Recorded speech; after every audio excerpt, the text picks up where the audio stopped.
was originally from the country, no real, experience with the whole medical system and so on. So it's all been a learning curve, and I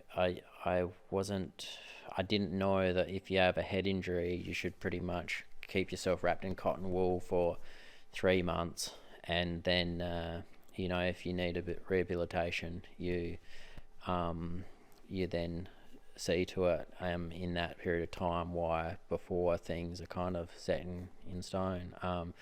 Unfortunately, I did go to the hospital, and they then really just weren't interested.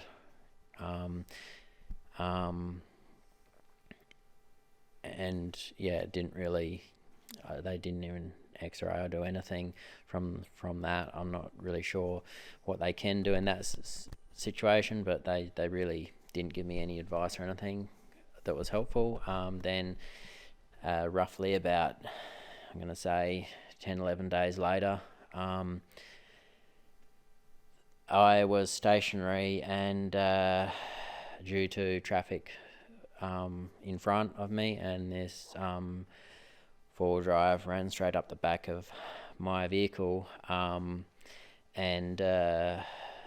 of course ended up with another head injury from that. And I was also told that one of the probably best advice, if you have the opportunity, is basically just push yourself back in your chair and sort of hold you in your car seat, because of you get hit from back, you get a bit of a double whiplash. And one unfortunate thing I did was, because all the cars were stopped in front of me, I then was looking in my rear vision mirror at this car flying up behind me, and I'm thinking, I can't go anywhere, this person's going to stop. And they reckon because my neck was at a funny angle looking at the mirror, that then having that double whiplash with the neck at a weird angle is dramatically more worse than if you're just in a correct posture where you're not expecting it, versus tensing and at weird angles. So yeah, unfortunate for that. And then just under a year after that, I was inflating a spare tyre. That was a 16.5-inch F250 rim, Ford F250, and ironically it was I think it was a 1970. I'm now going to say this that wrong. Doesn't matter. Anyway, 1970s ex-ambulance, and originally from Victoria, I reckon. The tyre people, unbeknownst to me, local tyre joint, had put a 16-inch tyre on 16.5-inch rim. So when they had put it on, they had damaged the bead, and it was a second spare at one stage. I was just like, oh, it's gone down, and didn't think anything of it. I thought maybe it was a slow leak or something, and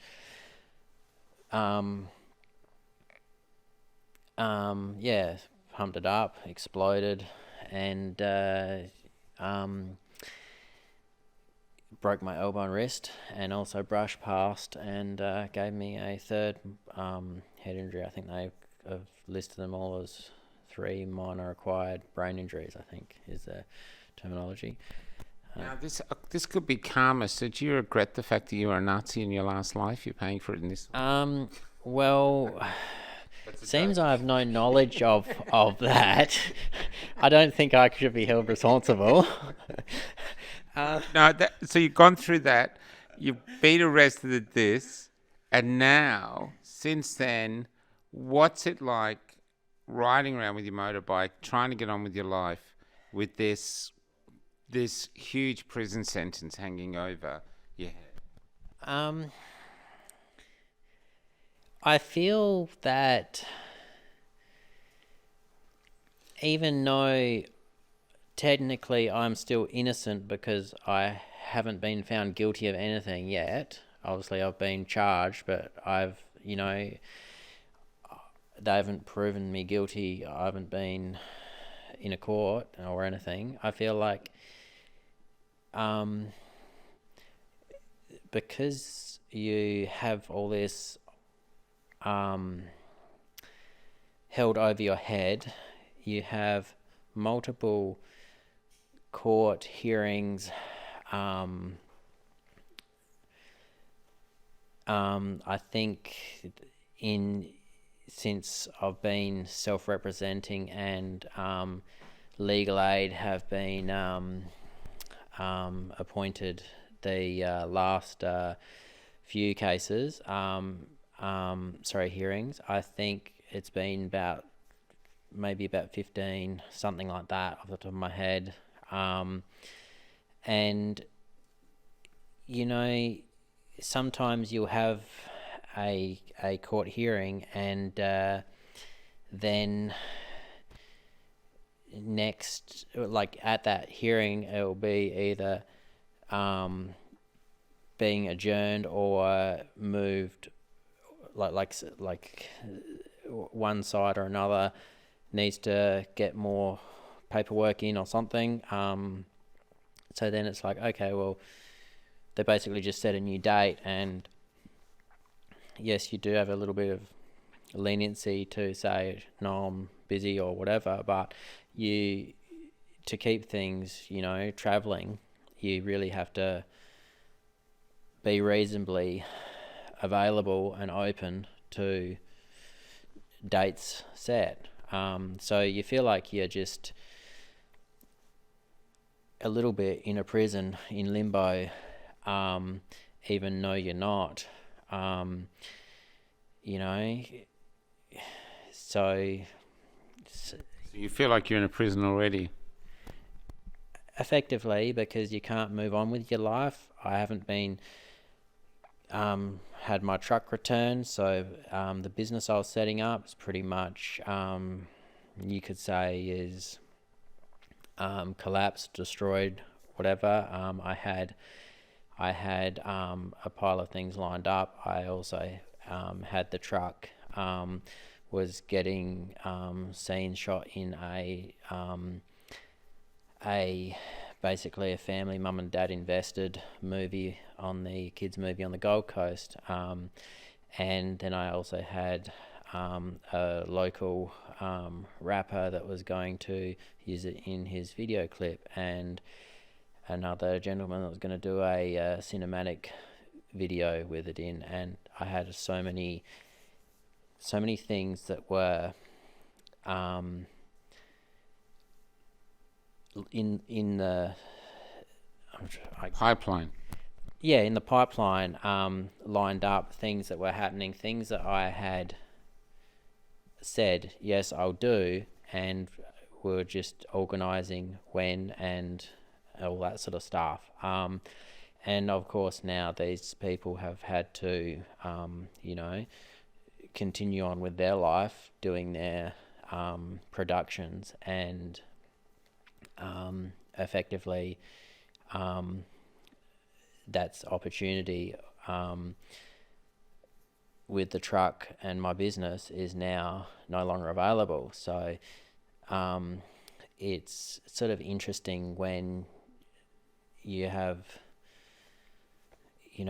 the government destroying small business, and not only myself, but it hasn't helped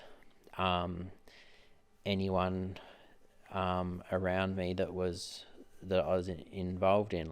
There's so many innocent third parties that have been affected, but yet we're supposed to be proud of the country and expect other countries to be proud of Australia and want to come and visit here, but yet you How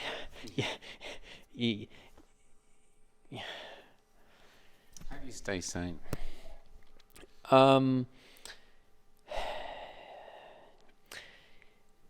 I don't know. It does help. Probably, probably like one of the biggest things makes you realize that you're not alone is when you travel around Australia, and you'd probably be able to relate to this because, the last 12 months I've almost been a lot of my time Sydney, Melbourne, South Australia, Queensland, just couch surfing, tenting, and staying with family and so on. And the amount of people you meet along the way that are going through something very similar, like in a different way or like a different area, where pretty much a big majority of it is the system is broken for people that are either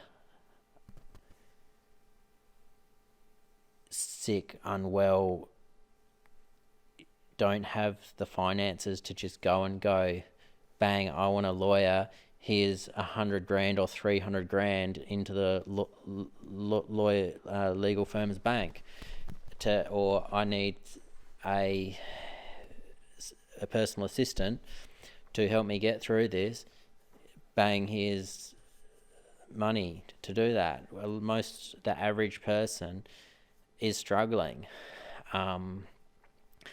So I really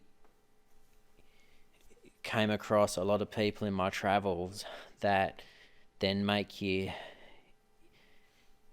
think, how can I help them? But then you realize you're in a position that you can't even help yourself.